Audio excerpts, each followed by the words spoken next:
Hey guys, Lisa Genovese here at BottomLine with another Evolutionary story. I'm here today with Tyler Cumberford, who is the Senior Google Ads Strategist at Factor One Marketing. So welcome, Tyler. Hello. I am really excited for this interview. I feel like every time that we have a discussion, I learn something new, and so I'm sure those tuning in today will also learn something new. So let's start off with just tell us a bit about what you do at Factor One.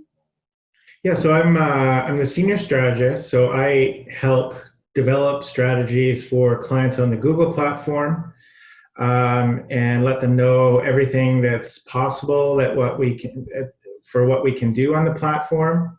And then once we devise a strategy, just to make sure it's staying on track, we're hitting all the goals, everything is being measured properly, stuff like that. And then also letting the clients know all the new stuff that's happening on Google as it's coming out, which seems to come out weekly. So those are always fun discussions. And then when something new does come out, we sit down and we talk about, does this make even sense for what it is that we're doing, or does this make sense for your company? And if it does, how can we experiment with it and see what we can do? Awesome. Yeah, I feel like every single time that we talk, I not only learn something new, but it's usually something new in Google Land. They've changed the way that they're doing things, and it's always quite interesting to see what they come up with. What's kind of the newest and latest trend that you're seeing? The newest thing that's kind of come out recently they've released to almost everybody now is on YouTube, a thing called Google ad sequencing. So it's kind of a step beyond remarketing, but you can set a sequence of stories that you can tell to a person who's viewed or interacted with your ads to lead them along to a conversion or a contact or a sale. So the way it is you build a sequence. So let's say you start with a 30 or 40-second ad, and then you go, okay, well, if people watch this ad past 30 seconds, then I want to serve them a second one. If they've skipped it, they showed no interest in it, then forget it. I don't need to show you the next video in the story. But what we have found is people that are interested, if there's a good storyline along with that. So what it is that you can do is you can start off with a 30 or 40-second one, and then sometimes even serve like a 5 or a 10-minute ad that's part of the story. And what we're finding is that people that interacted with the first ad will actually watch quite a bit of the second ad. Some clients were saying we served up a 30-minute ad. And so this is something that you can skip after 5 seconds. But what we're finding is the average watch time per impression was about 360 seconds for this particular one. So that's 6 minutes that a lot of people are watching every time the ad is served on average. For an ad that you can skip after 5 seconds. So yeah, that's quite interesting.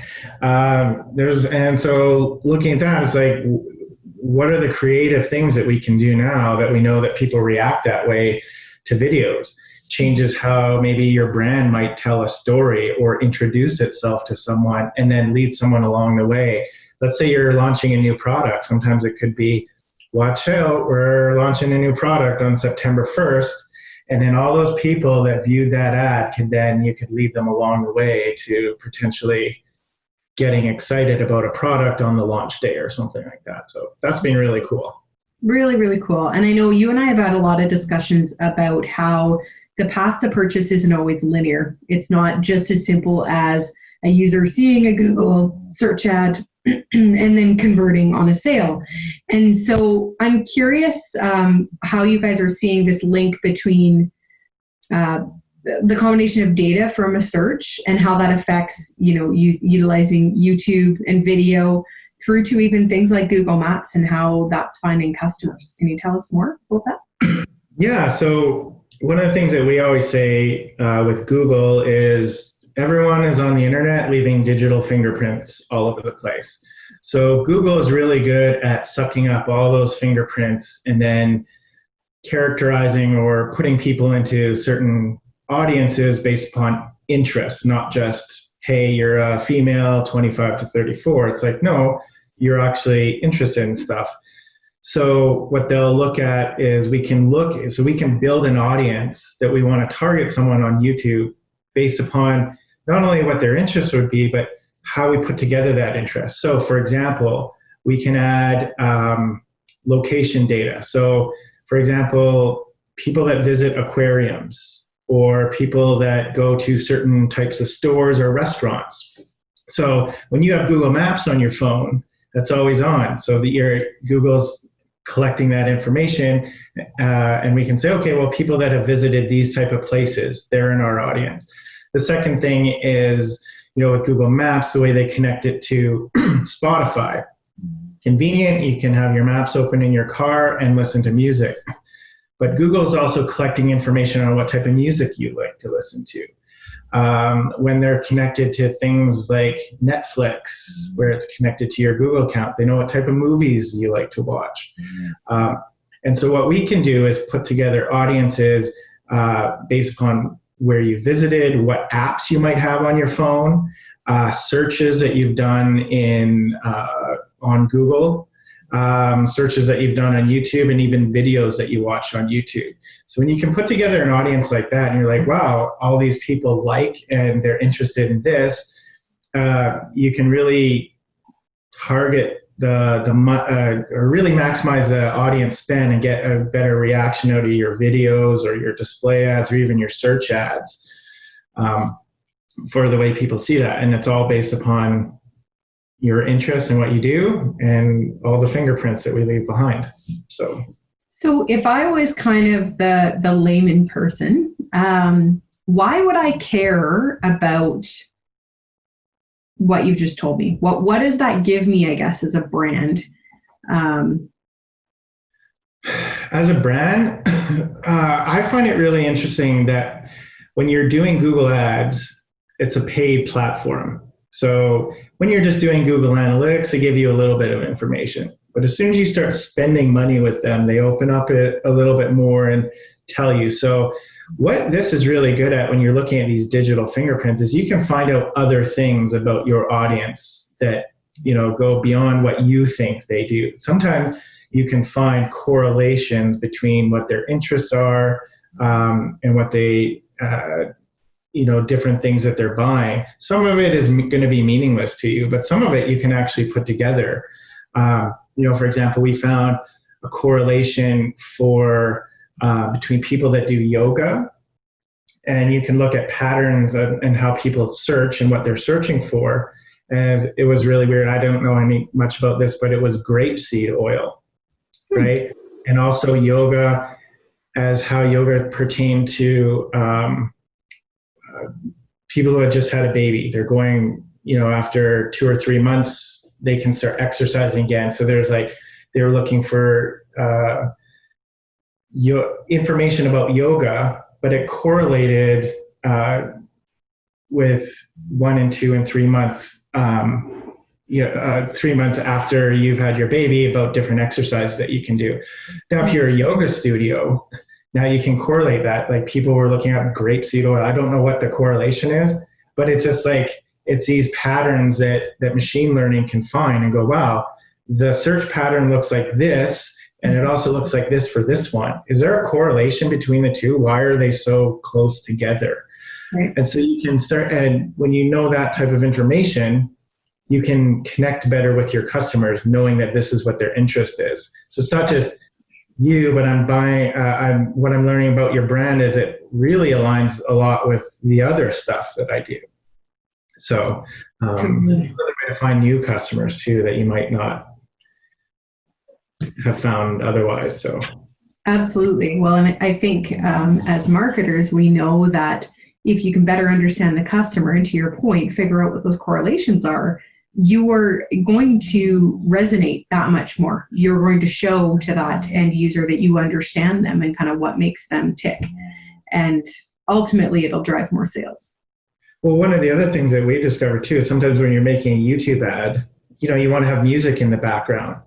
Well, again, going back to what type of music people listen to, sometimes you'll find that, wow, there's a good portion of my customers who like country music. Right. So when I'm making an ad, rather than have electronic dance music or maybe some pop music, maybe I can make an ad that has a country music kind of feel to it for these type of people, where we can segment those people. But then you're also going to have people that like pop music. So why not put more pop music? So it's really creating a different ad experience for different people based upon what their experiences are. And that's what you can do with something like Google. Absolutely. No, that's fantastic.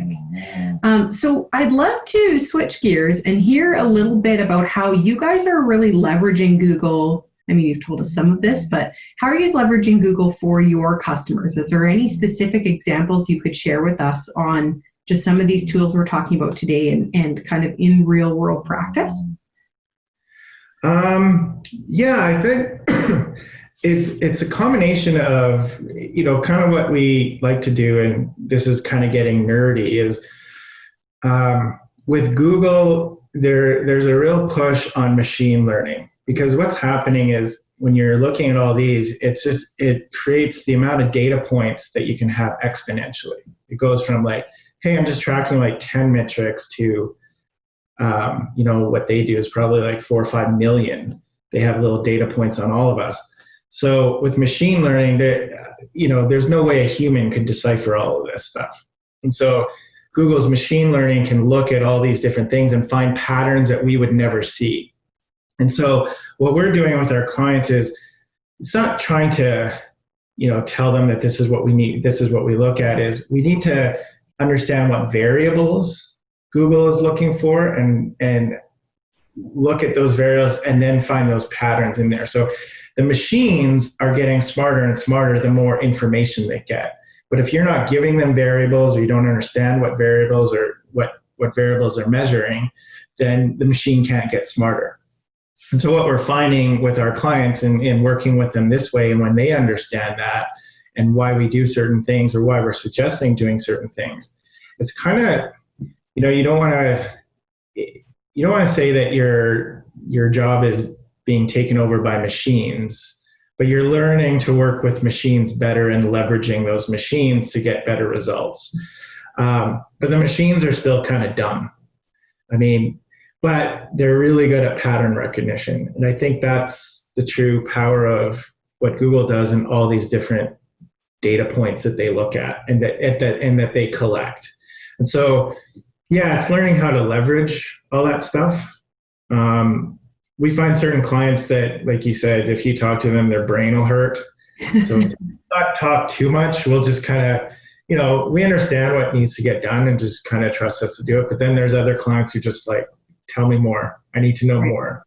This is a lot of fun. And they take that and they apply it to other areas of their business too, outside of marketing. So yeah, it's pretty cool that way.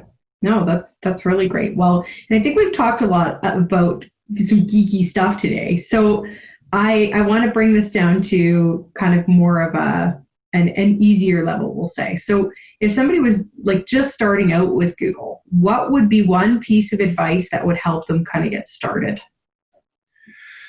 The number one thing that I think you can do for free, and it just doesn't cost you any money, but it's probably, I think, the most underrated tool that they have, is your Google My Business listing.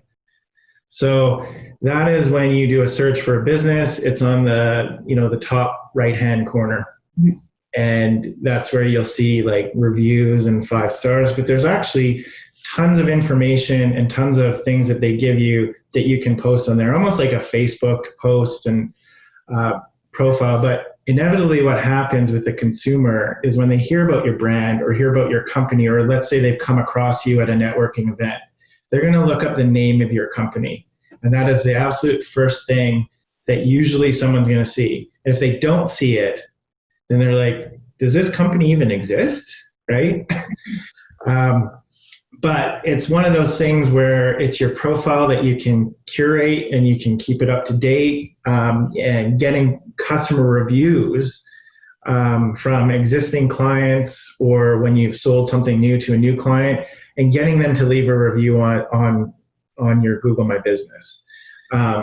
Because that's the other thing, and I don't know if you're anything like me, I'll look up a business, and that's one of the things that I'll go, okay, what are the reviews like, right? It's kind of like Amazon. We do it when we go to Amazon. I don't know, like I spend more time reading the reviews than I do about the actual product, because I want to know, like, is this worth it? But that's part of that research part that people do. And this is a free tool that Google gives you. Yeah. Yeah, no, you're very, very right. I'm the same. I don't purchase anything online unless it's got strong reviews. That's kind of just a given in today's day and age. And just the simplicity of it too. If you're a business that needs to get customers to come to your place, you can look at your Google My Business and how people are interacting with it. How often are they clicking on the directions? Right? How often are they clicking on the phone number that's calling? And that's an indication of how well that small little listing is driving website visits, store visits, and phone calls to it. And it's something really easy you can do, like keep updating it and just check these metrics like every couple of weeks. So have a look. I made some changes. I posted a product up there. I posted a promotion with a promotional code. I did a blog post. How much were people looking at that? The other thing that people don't spend a lot of time on is updating the images on there. I tell you that when you start looking at how people interact with those, photos is one of the biggest things that people look at on there. Hey. Yeah. Interesting. Very, very. I'm actually shocked at how many, like, I know on ours we have pictures of our office. And I'm like, wow, like 1,000 views of these photos in like a month or two. This is insane, right? That is insane. And I would have expected that to be, if it was like the hospitality industry and people wanted to see, photos of the rooms or something like that. But that surprises me in a service-based business that they're looking that much at the photos as well. Yeah. And so sometimes you can put up pictures of your staff. Great for putting up pictures of, back in the day when we could get together and have staff functions and stuff. But, those type of photos there, if someone's coming to visit your business, it's just the fact that I can see what this looks like in there. Is the reception area look really bad? Is it like something like that? What neighborhood am I driving to here? So yeah, and again, it's all free. It's all, but keeping up to date actually does make a difference. We found anyway.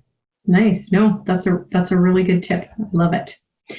I'm curious. So outside of Google, what's your favorite tech tool? Oh, my favorite tech tool? I don't know.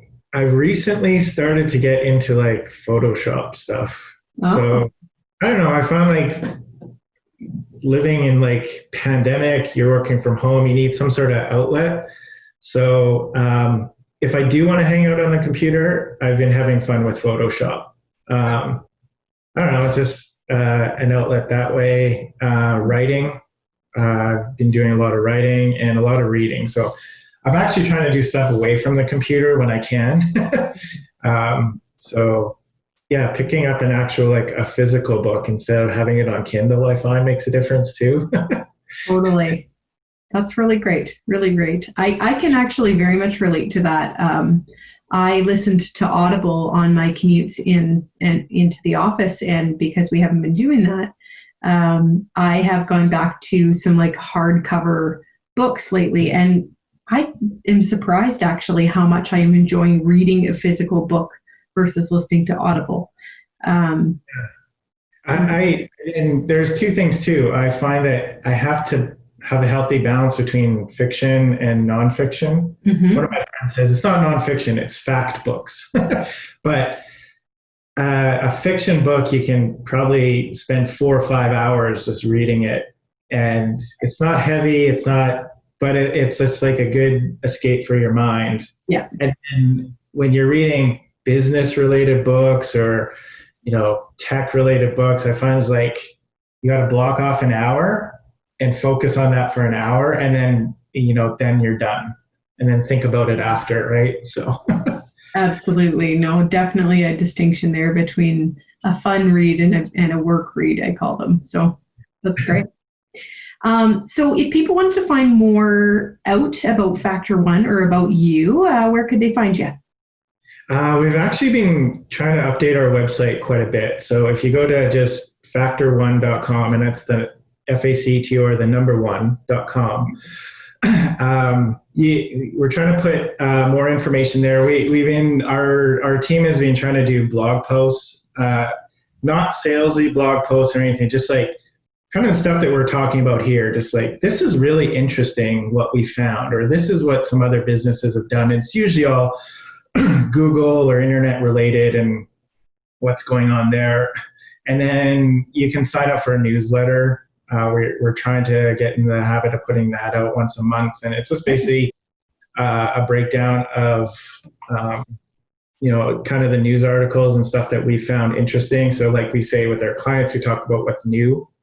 That's a good place to find that. And then also we have a chat tool on there. And you'd be surprised if it's during business hours, you can actually go there and ask us anything, and any one of our team will jump on and answer questions. So we get all sorts of crazy, weird questions about people coming to our site about YouTube and just asking stuff. If they're probably not potential clients or something like that based on some of the questions, but it's actually a lot of fun just for us to just have conversations. Like, you're talking about stuff that you just like to do anyway. So it's like, oh, hey, yeah, well, we'll chat with you. We can have some questions. So that's an underrated tool, the chat tool. It's fun. Fantastic. All right. Well, if you want to learn more about Tyler, feel free to reach out to him. Thanks for taking the time today. Yeah, thank you.